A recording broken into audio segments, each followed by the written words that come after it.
up, Internet, and welcome back to On the Sofa Live. If you're new, do subscribe and hit the bell icon to stay in the loop.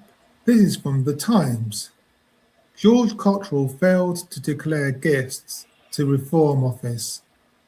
The convicted fraudster had access to Nigel Farage's emails and covered party costs without the Electoral Commission knowing. And there's a photograph of Nigel Farage with George Cottrell, which was taken in 2019. And I always think that George Cottrell, he looks like a gangster. he looks like an extra from a Grey Twins movie. Wearing sunglasses in a place where the sun doesn't shine is work. That is hard work. Yes. I've been probably where he's standing, and I know the sun does not come out every day over there. The criminal who funded Nigel Farage before his election made undisclosed donations to Reform UK in an apparent breach of electoral law. George Cottrell used his own money to cover office costs totaling thousands of pounds for Reform after the last election and as recently as last year, sources have told Insight. The crypto gambler repeatedly used his personal bank card to buy computer tools and software to be used by the party's staff. However, none of the donations were declared to the Electoral Commission as required by legislation. A party can be fined for failing to disclose such support under the Political Parties Elections and Referendums Act 2000, which stipulates that a donation includes money, goods or services given free or at a discount exceeding £500 in value. It is also unclear whether Cottrell, an aristocrat convicted of wire fraud in the US, was a permissible donor at the time, an individual permitted to fund political parties. One of the requirements is for the person to be registered to be a registered UK voter. Have you been following this story? Yes. He is this story is international. Yeah. And it's funny how everyone linked with Farage goes down this path. I watch a channel called Political Custard, and they follow all the flag shaggers around. And every single one of those people are not allowed to be near an elementary school, or they have every single one of those people are what we would consider undesirables or criminals, the real ones. It's funny how everyone linked to this party are disenfranchised for a reason. Yeah. This is right, isn't it? He's not the only one that's like this in that party. No, exactly. I think it's interesting that the Times is reporting this because they have up until recently been supportive of Reform, and they're a right-wing newspaper, and it just seems to me that the right are now turning against Reform and Farage especially. Yeah, I think that's quite telling. But this is his party. These are the people he sends to Parliament, and they walk up and say, "No one's told me about how to govern. No one told me." You should know these things before you're even there. Yes, exactly. This is why we want certified mechanics and electricians. Yeah. Know that people are actually who they say they are. Yeah, exactly. Cottrell was and remains a tax resident in Montenegro, where he is involved in a crypto gambling platform implicated in potentially criminal wrongdoing in the UK. He only appeared on the register of overseas voters, a list of those able to cast their votes from foreign countries, in December last year. And there's a photo of Cottrell's mugshot there when he was arrested. That picture is everywhere. Yeah. He is in every news organization. They're making this man famous. Yes. I didn't know who he was a week, 2 weeks ago. No, neither did I, to be fair. Reform refused to comment on the undeclared purchase of office kit or his status as a donor. The party's official stance is that the convict has no official role and is instead a volunteer like thousands of others. The spokesman repeated the party's position, providing a dictionary definition of the word volunteer as someone who gives their time or expertise without payment. However, Insight can now reveal that as well as buying office equipment for the party, Cottrell has long had personal access to Farage's party email and had his own desk next to the leader's private office at party headquarters in Millbank, Westminster. Yeah, that's not dodgy at all, is it? That's a lot of access for a volunteer. Yeah. I've volunteered before. You get a smock and a map. They're like, go over here, do this.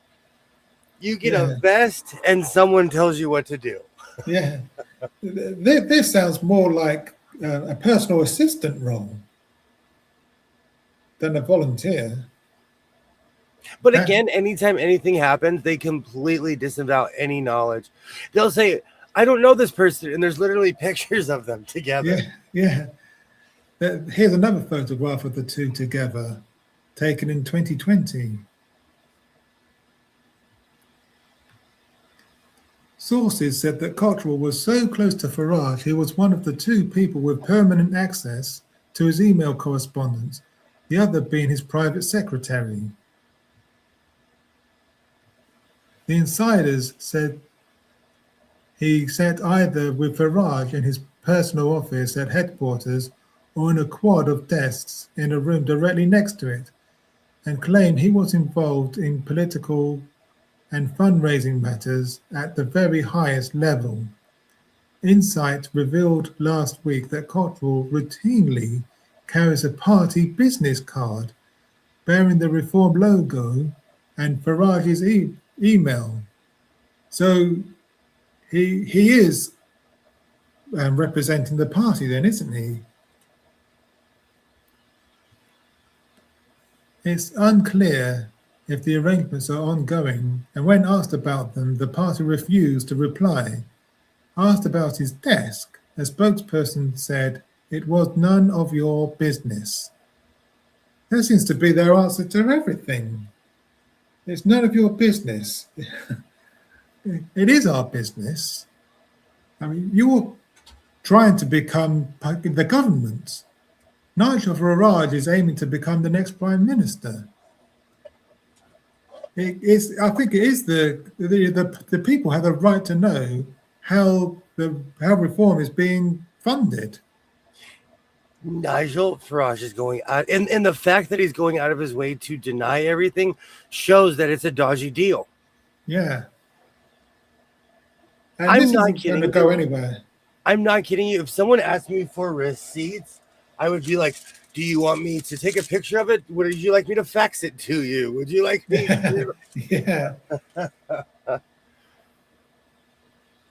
But this is what happens when a corrupt. The problem is that our tolerance has become so low in our society that we think it's okay for people to say, just do these hand wavy things, say like, "Oh, I just got $5 million for no reason." Yeah. When people can't even afford to leave their houses anymore. Yes. I don't think they're so disconnected on what's going on in society. He should have at least kept his mouth shut. Yeah. The disclosures pose fresh problems for Farage, who resigned as Clacton MP last week after an insight investigation revealed the extent of his financial dependence on Cottrell, known within reform as Posh George.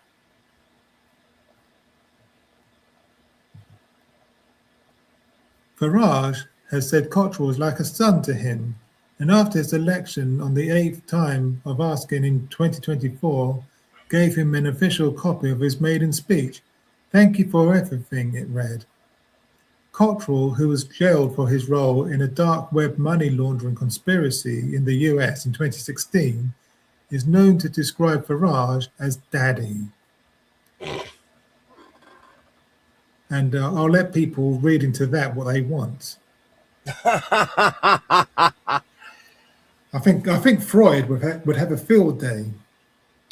Quite literally. Yeah.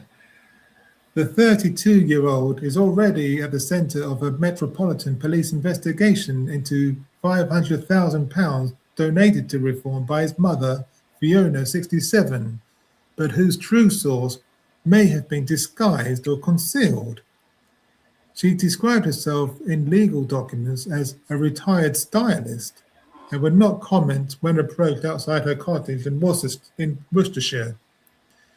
Detectives have been investigating her payments for more than a year and are reported to have interviewed both Cottrell and his mother under caution. The pair were involved in a separate 7-figure transaction and loan examined by the National Crime Agency. Okay, I'm not saying everyone that's audited is a criminal. Yeah. But if you're being audited, you're really bad at math. I've been audited. I've been audited. Mm. But I didn't go to jail because I'm not a criminal. Yeah. I just went from having no money to getting a job, and they were like, "This is not right. This is," and I had receipts. Yeah. But this story is not going anywhere. And it's not just the Westminster Commission who are looking into this now. It's the National Crime Agency. It's the police who are looking into this as well. So Farage can deflect and try to delay things all he wants. But it's in the hands of the police now. It's not gonna. He can't run away forever. That's what this entire by-election is about. Yeah. It's about this class of people who cannot accept responsibility for their actions. No. They want you to be held to the fire and be under scrutiny at all times. But, when it comes to them, they're like, "Oh, nothing to see here.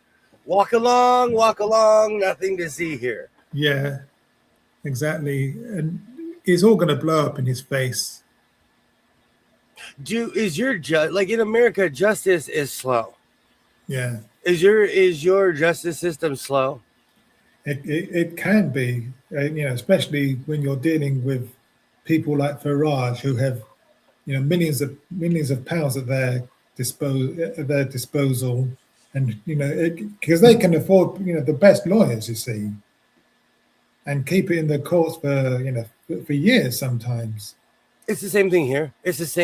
If you hire a lawyer, you'll probably win your case, depending on what it is, because the average person can't afford to get a lawyer. No, exactly. But we're going to be keeping a close eye on this story, so watch this space. But I have a question, though. Let's say he's found guilty on all counts. Would they put him in jail? I don't think they'll put him in jail, but he could certainly be suspended from Parliament for 10 days or longer, and in which case there'll have to be another by-election in which he may not be able to stand next time. Because I was going to say, if they're putting people in jail for accepting bribes, there's this guy, and all kinds of people that have been accepting bribes forever. Yeah. But we'll see what comes of this. As I said, watch this space. subscribe, hit the bell so you don't miss out. If you've made it this far, thanks for watching. And please do me a favor and like the video, subscribe if you haven't already, and do leave a comment because that would really help me out with the algorithm. Okay, bye for now.